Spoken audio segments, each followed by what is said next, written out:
Kimsingi tuna changamoto kubwa sana katika maziwa ya Tanzania. Sio tu hapa ziwa Tanganyika, ipo pia Victoria, ipo pia Nyasa. Changamoto ya athari za mabadiliko ya tabia nchi, climate change. Hizi zimeathiri sana hata pia performance ya bandari zetu ambazo ziko kwenye maziwa, ukiondoa zile za baharini. Maana sisi tuna bandari za bahari na pia bandari za maziwa. Kwa hiyo maziwa zimeathirika sana, na Tanganyika ni moja ziwa ambalo limeathirika sana kwa sababu kuna maji yamejaa kupita kiasi chake, kiasi kwamba bandari zingine zimefurika. Hapa tunapoongea tuna bandari ya Kasanga ambayo iko katika wilaya ya Kalambo kule mkoa wa Rukwa. Bandari ya TPA ambayo sisi pia tumewekeza takriban zaidi ya bilioni 4.7. Lakini sasa hivi inaingia mwaka wa pili, imeshindwa kufanya kazi kwa sababu ya mazingira ya hiyo athari za tabia nchi. Lakini wizara na TPA kwa jumla imeunda timu ambayo inafanya study katika eneo lile. Kwa nini hali inatokea? Inafanya study, then TPA iambiwe sasa nini kifanyike katika make sure kwamba ile bandari sasa hivi inafuliwa tena iweze kufanya kazi.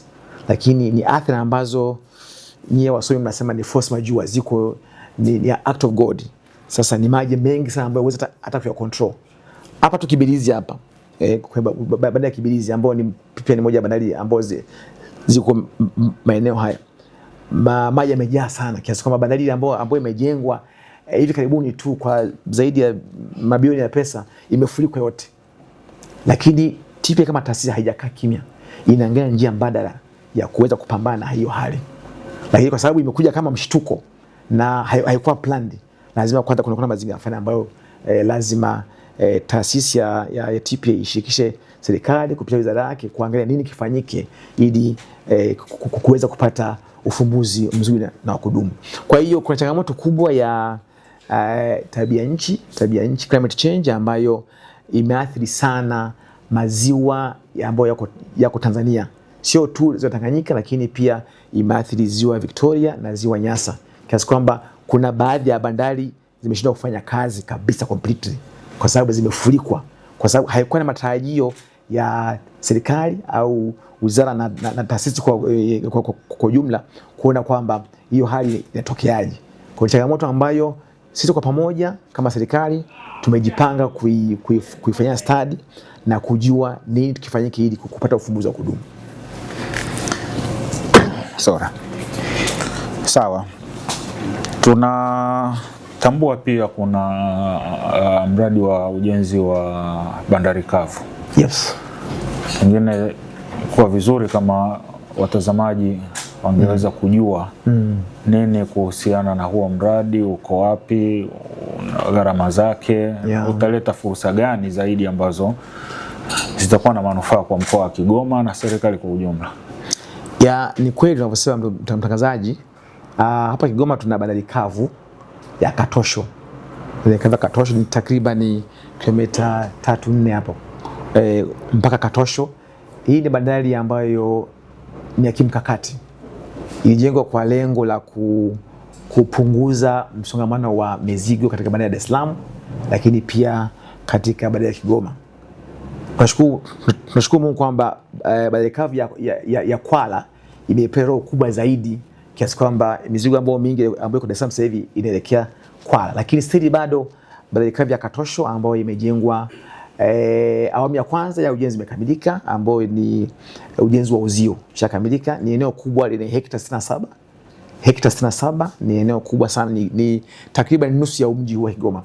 Na of course lengo kubwa kama nilivyosema limeshakamilika, lakini pia sasa hivi tunaangalia ujio wa SGR kwa ajili ya kufungua tena Katosho.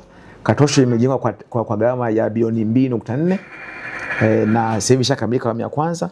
Sasa hivi tunaingia awamu ya pili ya ujenzi wa lile eneo, na tayari ashapatikana mkandarasi ambaye anafanya designing ya mnendani kwa ajili ya kuweka heavy pavement au ile sakafu ngumu ndani, lakini pia kuweza ku make sure kwamba anaweka umeme, maji na facilities zingine za mendani ili sasa iwe full fledged custom bonded warehouse, iweze kupewa leseni na TRA, iweze kufanya kazi kama bonded, custom bonded warehouse. Lakini mpaka sasa hivi eneo hilo la hekta 67 lishagawiwa kwa wenzetu wa nchi jirani. DRC Congo wameshapewa hekta 15, sorry, hekta 15, na tumereserve hekta 10 kwa ajili ya wenzetu wa nchi ya Burundi, Bujumbura, kwamba hii itawasaidia wao customize ile eneo jinsi wanavyotaka na waweze kulitumia katika kuhudumia mizigo ambayo inaelekea kwa nchi zao, kwamba mtu akinunua mzigo kule China au kule nje anasema destination ni Katosho Dry Port, sio Dar es Salaam. Kwa mzigo unakuja straight toka huko ulikokuwa ordered unakuja mpaka Katosho Dry Port, na hivyo sasa then unamalizia kwenye destination ambayo itakuwa ni either DRC Congo au Burundi. Yeah. I wish mngenda pia nanyi pia mkajionea kwamba ni eneo kubwa na ni reserve nzuri kwa ajili ya expansion ya bandari, na TPA ina utamaduni huo wa kuwa na bandari kavu katika maeneo strategic kama haya kimkakati. Ina sehemu zingine tena huko nafikiri ni Dodoma na sehemu zingine ambazo zina mzigo mkubwa. Kwa hiyo hili Katosho ni eneo ambalo la kimkakati na of course baadaye likishakuwa limekaa vizuri then itatoa pia ajira, sababu mle kutakuwa na facilities nyingi, kutakuwa na maduka, kutakuwa na vitu vingi ambavyo vitatoa huduma kwa ajili ya wateja. Kwa tunaamini Katosho kama ni eneo pia la kimkakati, ni fursa pia kwa wana Kigoma na Watanzania kwa ujumla kuweza kumake sure kwamba wanaweza kupata ajira pale na kuweza kujiendeleza. Kigoma inaenda kuwa bandari kubwa sana. Kwa nini? Kwa sababu ya nature ya neighborhood, ujirani. Jirani wetu ni una wealth ya madini sana, hasa wenzetu wa DRC Congo. Kwa hiyo ndio maana tunasema kwamba in the next 3 to 4 years Kigoma itakuwa ni nchi tofauti kasa kiuchumi. Kiuchumi, kwa sababu sasa hivi kama nilivyosema kwamba maboresho haya yakikamilika ambayo ni kimsingi kabisa yatafungua fursa nyingi sana, yata attract wateja wengi sana wa kimataifa. Na si hivyo tu, sasa hivi wealth ya dunia ya madini iko DRC Congo, na ambao sisi kama serikali tumefanikiwa kucapture wateja wakubwa wa biashara hiyo. Zijin Mining Company ni wakubwa katika madini dunia nzima, ni wa 6, ni wa 6 ambao ndio sisi tumefanikiwa kuwapata na kuwaelekeza waje huku baada ya kwenda Lobito kule. Kwa watakuja huku watafanya biashara na sisi, na madini yale nafikiri nimeambiwa kama yanaweza kukaa zaidi ya miaka 50 jinsi alivyo. Kwa hiyo tunatarajia kwamba Kigoma itafungwa zaidi. Kigoma maboresho yote ambayo yanafanyika sasa hivi specifically kwenye gati la abiria ambapo tutakuwa na hiyo meli ya Liemba ambayo ni maarufu, lakini pia serikali inajenga meli zingine 3 ambazo zitakuwa za mizigo na pia zitakuwa za meli za abiria. Na si hivyo tu, sasa hivi nimeweza kupokea niseme investment nyingi sana kutoka kwa wadau mbalimbali wanataka kuja kuinvest Kigoma, walete meli zao hapa. Wengi sana. Unajua ofisini hapa jana tu nilikuwa nao wengine hapa wanatafuta eneo uko beach waweze kujenga meli zifanye kazi ziwani.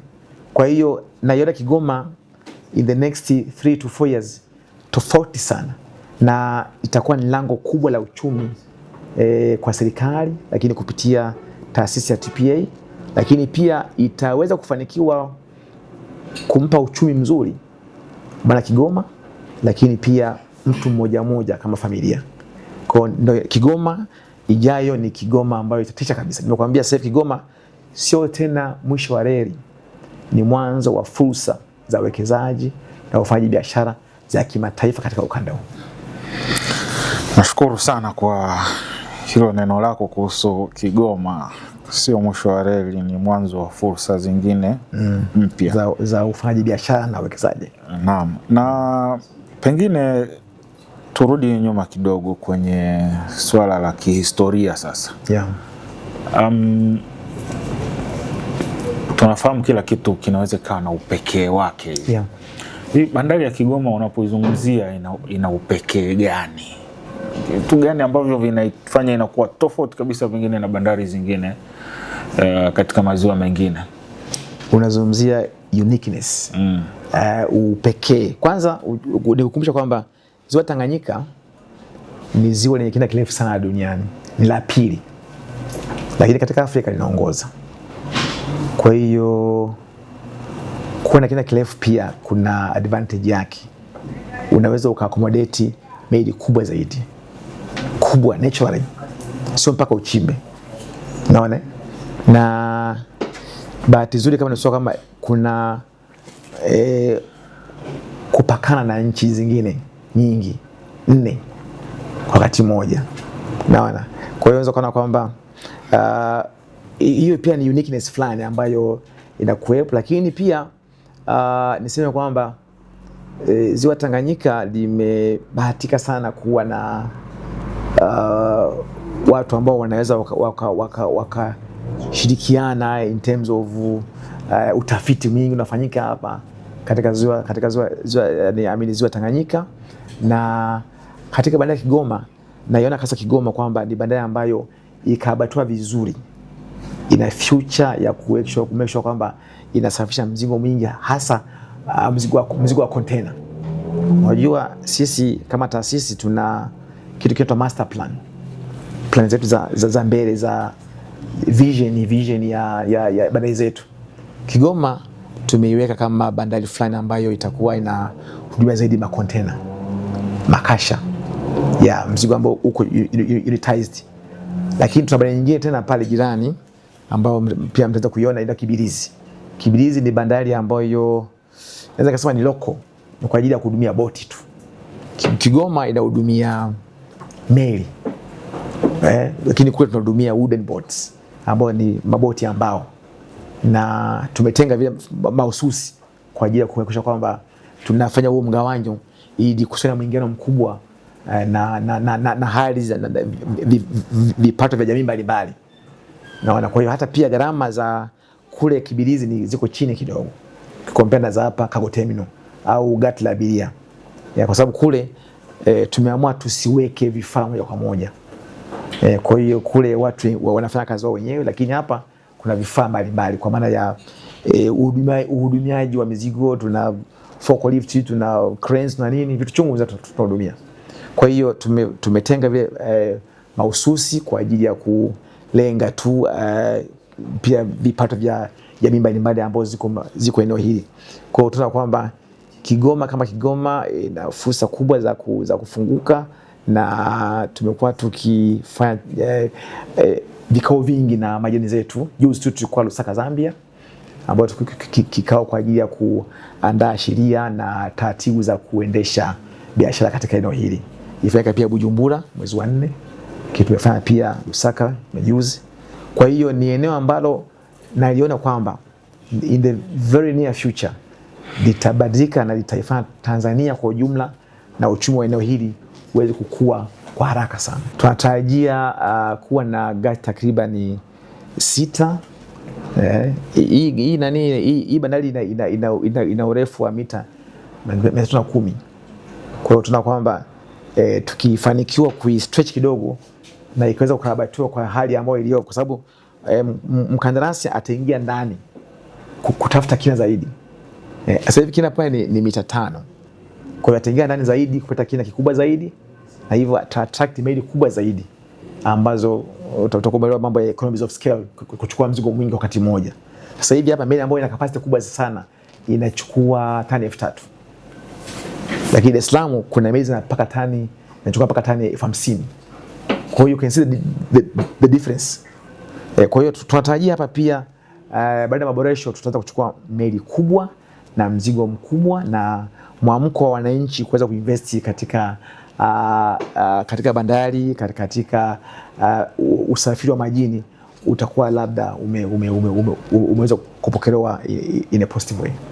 Meneja, umezungumzia mara kadhaa kuhusu wananchi kuwekeza kwenye miradi ambayo inatokana na maboresho ambayo TPA wamekuwa wanayafanya. Yeah. Lakini inawezekana kwamba watu wanajua kwamba uwekezaji kwenye bandari ni ujenzi tu wa meli ambazo pengine zinahitaji mitaji mikubwa na vitu vya namna hiyo. Pengine huyu mwananchi wa kawaida ambaye huenda kuna fursa naye zinamhusu, unaweza ukamshauri nini na yeye kwamba namna gani naye anaweza akanufaika akifanya uwekezaji huko, na anaweza akafanya nini? Kwanza, maboresho haya yanalenga kuleta usalama katika nyanja ya usafiri. Wananchi waache kusafiri kwenye njia za panya za pembeni ambazo sio salama sana. Waje kwenye bandari ambayo iko salama, iko vizuri, imejengwa vizuri na waweze kusafiri. Na pia wananchi kama mtu mmoja of course wanatakiwa pia waweze kukezekana pia wakaungana na kuna taasisi za kifedha, ndio maana zipo. Mnaungana, mnakuwa na kampani yenu, mnachukua mkopo, alafu mnaweza mkajenga meli yenu kubwa, mkainvest pale. Nikizungumzia hawa wa chini kabisa, of course wenyewe ni biashara tu ndogo ndogo za kuweza kuhudumia wafanya biashara wa maeneo yale. Hapa tuna bahati ya kuwa na samaki, tuna kuhe, tuna migebuka na aina nyingine. Takriban nimeambiwa kuna takriban aina 150 ya samaki ambao wako ziwani. Kwa hiyo pia ni fursa pia kwa wakazi wa maeneo haya, hasa wale wenye kipato cha chini kidogo, kuweza kufanya biashara ya uvuvi. Biashara ya uvuvi, wakapata boti ndogo ndogo hizi, na yeye pia ni mambo tu ya kuungana na kuweza kuungana na taasisi za fedha. Mnapata boti, mnaanza kuvua kihalali kwa taratibu ambazo zinaruhusiwa, mnapata kipato. Lazima ili ziwa liwe na potential kubwa sana katika raia ambao wanaishi maeneo hayo. Wasichukue tu hivyo kirahisi, hapana. Ni fursa ile ya kugrab. Kuna nchi wanataka wawe na maji kama haya, lakini hawapati. Kwa hiyo ni fursa ambazo wanatakiwa watu wazielewe na wazitumie. Baadhi of course wanazitumia, lakini nafikiri mwamko sio mkubwa sana.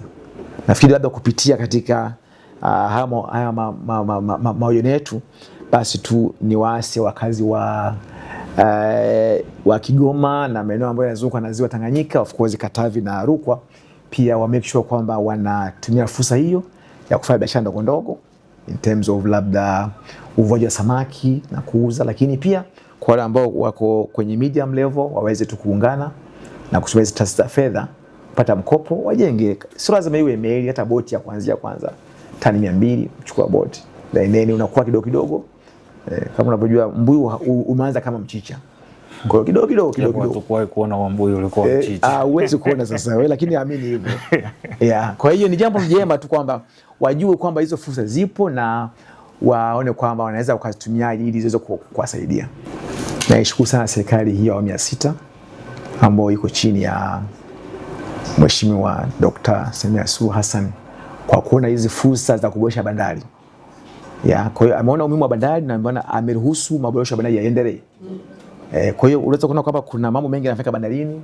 Kwa Dar es Salaam tumeingiza watu wa DP World, mambo ni mazuri, mabadiliko yanaonekana.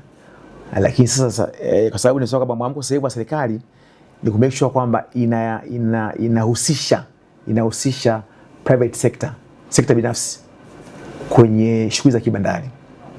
Kwa hiyo kwa kufanya vile, tunaamini kwamba ufanisi utaongezeka sana, utakuwa ni mkubwa.